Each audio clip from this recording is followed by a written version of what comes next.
রাজনৈতিক দলগুলোর সাথে জাতীয় ঐকমত্য কমিশনের দ্বিতীয় দফার ২১তম দিনের বৈঠক শুরু হয়েছে।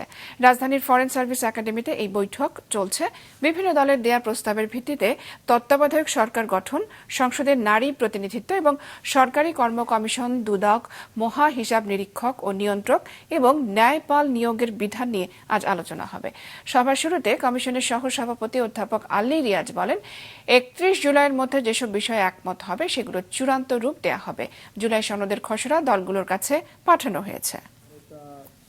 তত্ত্বাবধায়ক সরকার ব্যবস্থার আলোচনার পুনর্বার শুরু হওয়ার পর রাজনৈতিক দলগুলোর কয়েকটি রাজনৈতিক দলের পক্ষ থেকে প্রস্তাব দেওয়া হয়েছে। সেগুলো সমন্বিত করেই আমরা একটা প্রস্তাব আপনাদের সামনে হাজির করতে চাচ্ছি। এখন পর্যন্ত প্রাথমিক পর্যায়ের ঐকমত্যের জায়গাগুলো এবং গত এই পর্যায়ে যেগুলো হয়েছে সেগুলো সমন্বিত করে পরশু দিনের মধ্যে আমরা একটা সনদের জায়গায় পৌঁছাবো।